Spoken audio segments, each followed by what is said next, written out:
RCC column की main steel bars जब raft foundation से स्टार्ट होती है तो उसकी कट लेंथ कैसे कैलकुलेट की जाती है, इसके लिए किन किन ड्राइंग्स को रेफर करना होता है, समझेंगे आज के वीडियो में। चैनल पे आप नए हैं तो प्लीज सब्सक्राइब, वीडियो पसंद आए तो एक लाइक करना ना भूलें। Let's start the discussion.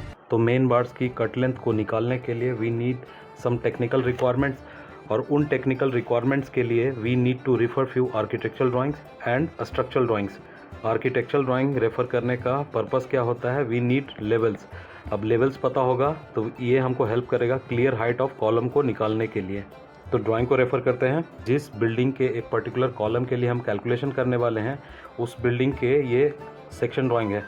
इसमें देखिए बेसमेंट का फिनिश फ्लोर लेवल मार्क किया हुआ है -4125, और ये देखिए ग्राउंड फ्लोर का जो लेवल है वो मार्क किया हुआ है +450।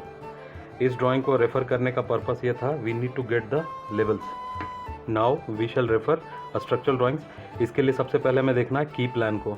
आपके सामने जो ड्राइंग है उस सेम बिल्डिंग का ये की प्लान है, जहाँ पे कॉलम की लोकेशंस मार्क की गई है, साथ ही साथ जो कॉलम का क्रॉस सेक्शन है उसको लोकेट किया हुआ है। फॉर द कैलकुलेशन पर्पस इस की प्लान से we are picking up one column, this is a C5 जो कि टी शेप कॉलम है, which is located on grid 2V25 and horizontal grid 2H01। Second जो ड्राइंग हमें रेफ़र करना है राफ्ट फाउंडेशन ड्राइंग। आपके सामने सेम बिल्डिंग का राफ्ट की ड्राइंग है। ये कॉलम जिसको हमने मार्क किया था, यहाँ पे देखिए मार्क कर रहा हूँ section A। Please follow the arrow. यहाँ पे देखिए सेक्शन A में क्या दिख रहा है आपको, 1000 mm, मीन्स राफ्ट की डेप्थ कितनी है, 1000 mm। फ्रेंड्स, ये डिफरेंट ड्राइंग्स को देख के we are trying to get the technical requirements जो कि कट लेंथ को कैलकुलेट करने के लिए हमें ज़रूरत पड़ेगी। नेक्स्ट जो ड्राइंग हमें रेफ़र करना है कॉलम शेड्यूल को। फ्रेंड्स, आपके सामने ये कॉलम शेड्यूल है, इससे कुछ इन्फॉर्मेशन को एक्सट्रैक्ट करेंगे। तो जिस टी कॉलम के लिए हम कैलकुलेशन करने वाले हैं उसकी नोमेनक्लेचर क्या है, C5। तो इसकी डिटेल्स को देखते हैं। C5 कॉलम के करस्पॉन्डिंग ये डिटेल को रेफ़र करना है कॉलम शेड्यूल में, जहाँ पे मेंशन किया हुआ है M40 ग्रेड ऑफ कंक्रीट को यूज़ करना है, 25 डाया की 16 सरिया लगने हैं, 8 डाया की टाइज लगनी है जो कि 230 mm की स्पेसिंग पे होगी, लेकिन लैपिंग जोन में टाइज की डिटेलिंग अलग होगी। तो अब सेक्शन 5 को रेफ़र करते हैं। सेक्शन 5 को रेफ़र कीजिए। यहाँ पे इन्होंने डायमेंशन मार्क किया हुआ है 600 mm, 1000 mm, 230 mm।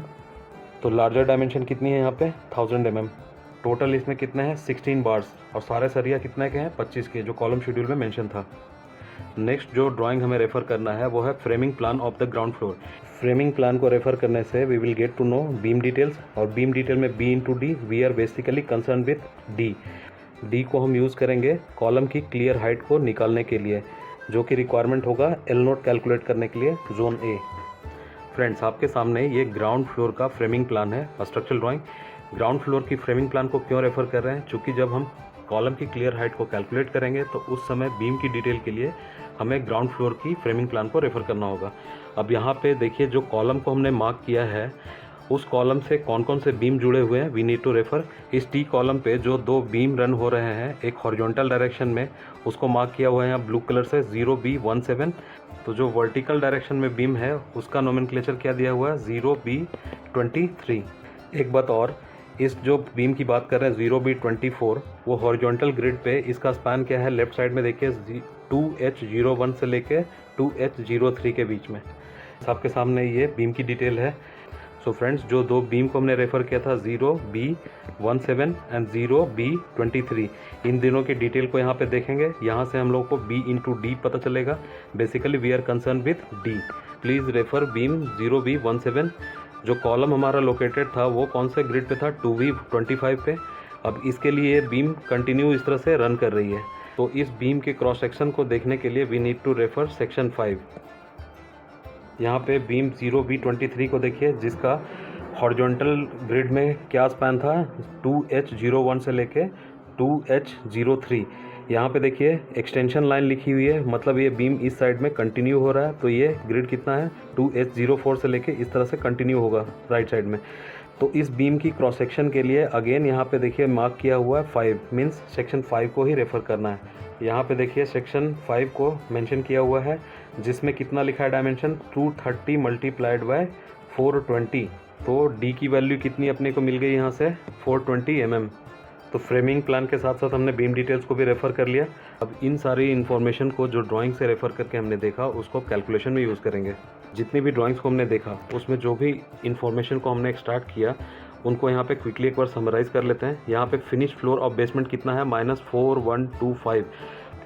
एक बात यहाँ ध्यान रखिए, मैंने यहाँ पे यूनिट नहीं लिखा है, means all unit are in millimetre. Finish floor of ground level +450। क्या देखा, डेप्थ ऑफ राफ्ट कितनी है, 1000 mm। इन दोनों डेटा की ज़रूरत नहीं है कैलकुलेशन में, लीव इट। इस स्लाइड में यही लिखा हुआ टी कॉलम को हमने सेलेक्ट किया है जो कि ग्रिड 2V25 पे लोकेटेड है। यहाँ पे उसकी फ़ोटोग्राफ है। बीम के लिए जो स्पैन था जो ऑलरेडी ड्राइंग में हमने रेफ़र किया वो यहाँ मेंशन है। साइज़ ऑफ बीम जो कि हमने सेक्शन 5 से रेफ़र किया B/D, और यहाँ से अपने को D की वैल्यू कितनी मिल रही है, 420 mm।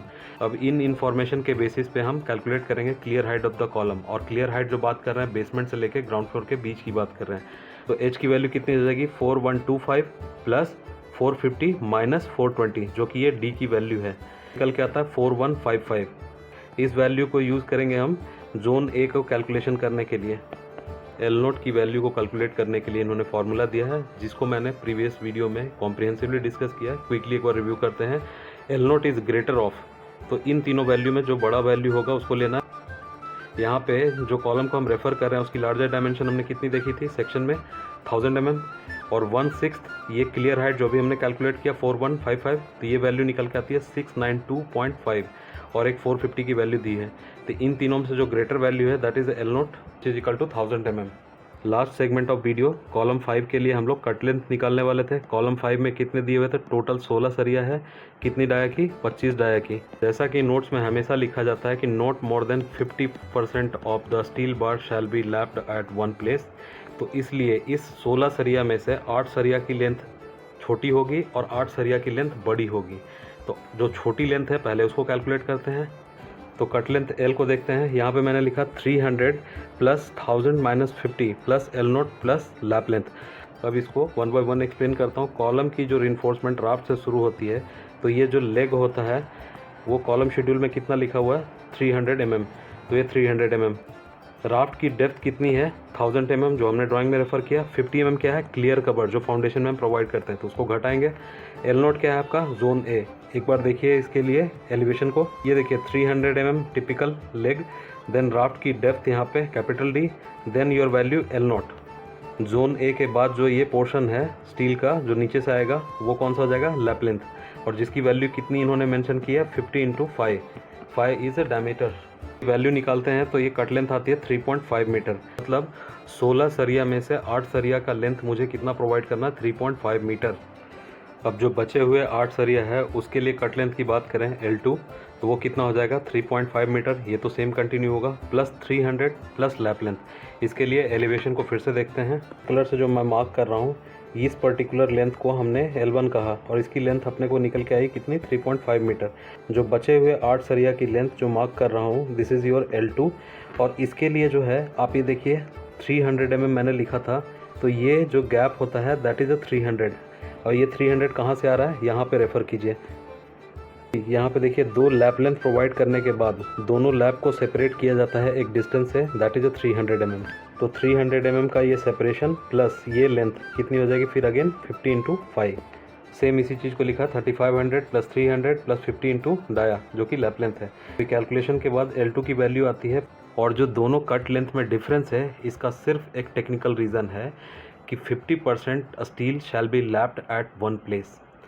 अब फ्रेंड्स, इसको समझने के बाद एक क्विक सा डिस्कशन कि जब भी हम सरिया को कट करते हैं तो वेस्टेज को ध्यान में रखा जाना चाहिए। एक प्रोजेक्ट के लिए जो स्टील की वेस्टेज है वो 3.5 से लेके 5% तक होती है। तो इस लिमिट को इंश्योर करने के लिए जो एक इंजीनियर है साइट पे, उसको ये भी चीज़ों का ध्यान रखना चाहिए कि जो स्टील को आप कट कर रहे हैं उससे ज़्यादा स्क्रैप जनरेट ना हो। स्टील बार जो फैक्ट्री से मैन्युफैक्चर होकर आती है उसकी लेंथ कितनी होती है, 12 मीटर। L1 की बात करें जिसमें कट लेंथ कितनी है, 3.5 मीटर। तो एक बात समझिए कि इस 12 मीटर की सरिया से मैं 3 लेंथ कट कर सकता हूँ। 3 लेंथ कट करने के बाद जो बैलेंस लेंथ बचेगा वो 1.5 मीटर है। तो अगेन एक स्टील बार को स्क्रैप डिक्लेयर करने के लिए उसकी लेंथ 1 मीटर के बराबर या उससे कम होनी चाहिए। यहाँ पे लेंथ कितनी आ रही है, 1.5 मीटर।